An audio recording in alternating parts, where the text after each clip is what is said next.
Kent, and this is yet another episode of Tony Kent Writes and Cross-Examines. And the person that I will be failing miserably to cross-examine today is author Ed James. You'll see at the bottom of the page, it says that he is singularly prolific, and I am convinced that Ed is going for the world record on the most number of concurrent book series. Ed is the author of the London-based D.I. Fenchurch book series. He's the author of the interconnected Edinburgh-based Scott Cullen and Craig Hunter pair of book series. He has recently launched the Max Carter US-based series, which began with Tell Me Lies and is soon to be joined by God in Seconds. And I've just discovered that he is also about to turn one of his standalones into a series, which will become the Vicky Dodds Dundee-based series, which I'm very interested in, having been a student at Dundee University. And I'm wondering how we can find stuff to write there. So, Ed, how are you doing? I'm good, despite everything. I think the sort of the lockdown stuff is just another day for me, really. Just like I think we were saying earlier, just the things that are annoying are the going to shops and so on. I live quite remotely, and it's just getting my head down writing and all that sort of stuff. It feels quite sort of self-indulgent at times, but then I do get a lot of messages from readers saying how much they enjoyed reading my books during lockdown and stuff like that. So it feels like you're kind of doing something, even if that's a very selfish thing. Well, it says up here. It says up here. It's the I'm just. I think I've gone completely mad. I've never gone so long without talking at a jury. I think that I genuinely think that this entire sort of doing interviews and videos project is my only way to supplement the fact that I don't have a jury to speak at. At the end of this interview, I'm going to see whether you find me guilty or not guilty, I think. But I was just looking at the top. Get a bigger audience. I think I've sold about 12 books, so it makes up for the jury. I was looking at the 59 days of quarantine up there, which is in fact my 59 days, because I'm not sure if you know, but I had COVID-19 at the very, very beginning. And so my 2 weeks of COVID-19 lockdown ended on the day that our entire national lockdown started. So I've been 59 days. So that means you have been 45 days. And so how many books have you managed to write in 45 days, Ed? Well, one and a novella.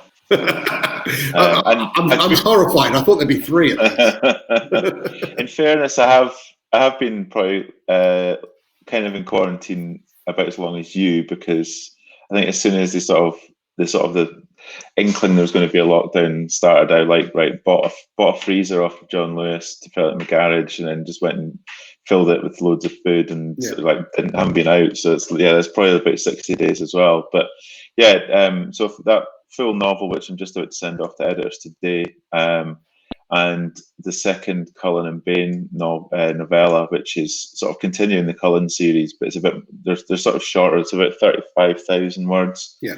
So it's a good line. It's the same length as sort of like Ed McVeighn's 87th Precinct or The Average Maigret by Georges Simenon would be. And they're quite. It's quite good to I think you can get a story done in that time without too much flannel. And it's sort of, if writing the sort of full length novel in that series does my head in, but doing sort of little novellas, they're actually. Let me do some more crazy ideas and stuff, so they're quite satisfying to do in that way. Another one was the full length Vicky Dodds second one that you mentioned there. So that's it's all set in Carnoustie, which is my hometown, near Dundee, about 10-15 miles away, and I've walked every single step on the way back when drunk. Can you remember any of them? It's quite. No. Remember them? Never seeing a phone box on the way back, and my mum going mental at how many phone boxes there were on the way back in the drive. But it's quite good. It's set during the Open in 2018, which was held in Carnoustie. So that's the opening is around that golf tournament. So while I don't like golf, it is a big golfing town. So it actually gives a sort of a flavour, and it was quite refreshing going back to a time when 60,000 people a day could descend on a small market town in northeast of Scotland, and rather than nobody can descend anywhere apart from to their own home. So it's quite quite good being able to write about something that happened then rather than now. Whereas the Cullen and Bain ones are all set now. So the second one's set in a supermarket that's running low on toilet paper and all that stuff. So you can see where that's gone. I am genuinely amazed. I'm genuinely amazed at how prolific you are generally.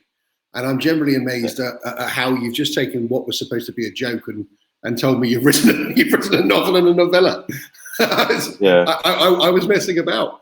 It's actually incredible. I am absolutely amazed by it. Yeah. I mean, in fairness, the Dodds one, I did do an outline of that 2 years ago, and I just haven't had the time because I've had various contracts and stuff to actually write it. So it's just sitting down and executing that has been pretty good. Yeah. But, yeah. So I've got to ask you about the various series. I've read some of your stuff. I've read Max Carter Tell Me Lies. You very kindly sent me that one, and that's been out now for about 6 months. That came out in January. Oh, was it?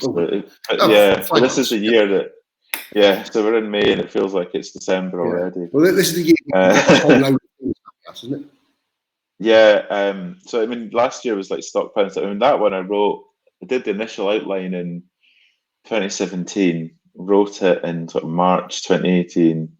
I did a lot of editing on it last summer and changing quite a lot, and then wrote the second one towards the tail end of last year after I'd actually been to Seattle and Washington State. And so I've got a third one in that to do. It'll be maybe a bit different from the first two, maybe closer to the second one.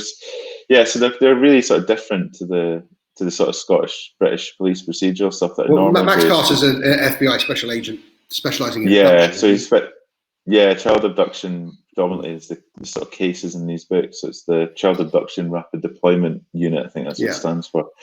And they so it's anytime there's like a child abduction that's proven, so the FBI take primacy, I think the term is they use. So they'll go in and so they're kind of instead of like there's been a murder type case that's like very much more on the front foot. So there's like a child or children missing, and they've got to sort of find them. So there's an automatic ticking clock going on, and it's a very different sort of type of book, although it's like, there's a lot of similarities, but also lets you flex different muscles. I mean, and you say, I think you just said you wrote the second one after you'd been to Seattle. So you wrote Tell Me Lies, which is set in Seattle. You wrote Tell Me Lies without ever having been there. Yeah. How did you do that? I don't know. Just, I mean, being to America, so it's like there's a lot of stuff you can draw on and so on. Yeah. But then and watch a lot of episodes of Frasier. Yeah, and lots of things like that. But it's quite a Scottish place. I mean, actually, having been there, when I got off the plane, it was like, Christ, I shouldn't have travelled all those thousands of miles, because it's so similar to where I live. It's the same sort of trees, the same sort of landscape. Yeah. It's obviously a lot very wet, isn't it, Seattle? Yeah, although it didn't rain at all. It was one thunderstorm when we were there, but other than that, it was actually pretty dry. Yeah. But yeah, it feels very Scottish, which is quite interesting. But one of my best mates I used to work with, she lives in Seattle and has done for about 15 years. So got quite a lot of information from her, and a lot of stuff nowadays. You can look at like Google Maps and so to get a picture. But I do find that having been there, you can write more authentically about it, if that makes sense. So it's kind of more. The first one it's more. Maybe less sense of place, and it's more sort of, it feels like a generic American city, although there's a lot of details I did get right and so on. But actually the second one, I think I captured a lot more of the city, and the when you know it's like when you go somewhere and you sort of not like they're on a holiday, but as a sort of a way of just like getting stuck into it, you sort of you appreciate a lot more about the culture and the shape and the feel. Every city has a character. So it's books are set in London books are set in London are incredibly different from the Scottish ones, just because it's a very different thing. And also writing about Dundee is very different from writing about Edinburgh. So it's a very different place. Having spent 4 years there, it's a very different thing. Yeah. Well, because I write my most recent book, Power Play, is my first international book. At the end of my very first book, I take one of my characters and send him off to New York. And I know New York very well because my wife, when we first got together, she lived in New York. And so I spent a lot of time there. And in fact, my character, Joe Dempsey, now lives in her flat. And the address is, it's her flat. The only difference is she used to have a mannequin in there that big, manly Joe Dempsey doesn't have. And so I completely get what you mean. It's important to know the city, to sort of not be there as a tourist, to be there almost, although it was only for short periods, but almost as a resident in a residential area. And, you're not in Times Square. Yeah. Oh yeah, I mean the stuff we were doing in Seattle was crazy. Like we went for because we had such horrendous jet lag, getting up about 6 o'clock, and that was like having been sort of trying to get back to sleep, and then just got right, sod it, let's go and walk to Kurt Cobain's house, and like through residential zones and stuff, and it's you get to sort of really see the sort of the lay of the land, if you will, and not just and like just. Like off the beaten track sort of stuff. So you're not going to just, go up the Space Needle or go around Pop Museum and all that sort of stuff. You're going into sort of other, like I went to, got a ferry across to Bremerton, which is where a lot of the book was going to be set. It's just a small old Navy town. And, like that, just that huge difference. And actually one of the things when I was writing it was writing the stuff set in Seattle, I was listening to a lot of dub techno. So it's also very sort of modern future music. And then when I was going to the small town stuff, it was like, I find it really difficult. So I stuck on your old favourite Bruce Springsteen, and that really sort of worked. So all very working class. Is it white? Yeah, the working class rock music. It really helped. Yeah, blue collar stuff. It really helped. Just sort of get that sort of rekindle the feeling of being there and wandering around those streets. It's quite a strange one. I'm jealous now. I want to go and walk around Seattle and listen to Bruce Springsteen. You want to go anywhere and listen to him. Exactly. So that's obviously Gone. Tell Me Lies, which is out now, and Gone in Seconds, which is coming out when? The 12th of June, which is 12th of June, my birthday. Yeah. Okay. Well, we'll hopefully make sure we can retweet this interview around that time as well. Yeah. But also you've got did you tell me it was a Scott Cullen novella you've just finished? So that's on pre-order now. I think that's out on the 1st of June. So that's 1st of June. Yeah, not too long away. Yeah, and I'm just what's the novella called?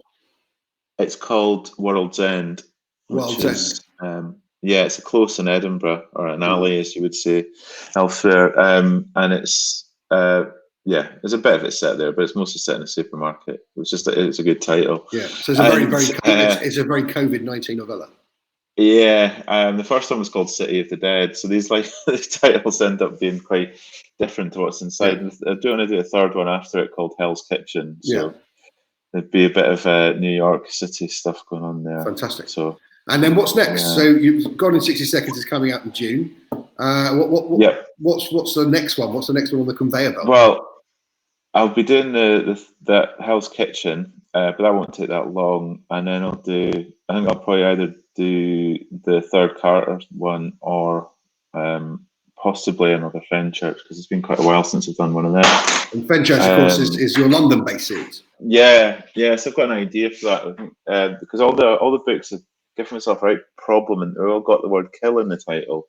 So the hope that kills through to kill the messenger, and it's like, I don't want to do another kill book. So the next one will be called Survivor's Guilt. And I've got a pretty interesting idea for it. So I've got to say, I'm fascinated. I am absolutely fascinated by the way you go about things. Is so very, very different to the way I go about things, and probably most people. In fairness, I mean, it would be interesting to see how many people are outliners versus making up as you go along, sort of type. So, like Neil Broadfoot, who was just on with you earlier, and a complete pantser, I mean, like I know, so Mark Edwards and Callie Taylor, for instance, I think they have an idea of where it's going and stuff, whereas Neil has absolutely none, and just sort of sees where it goes. He just starts with something. It is incredible. But I think, as I said to you at the outset, we have 15 minutes, and believe it or not, it's gone. Cool. I could have done another hour, to be honest, with all the stuff you have to talk about. But we're running out of time, so I'm going to say thank you very much for coming on, and we'll see you soon. Good luck with the books. Cool. Thank you, Tony. Cheers.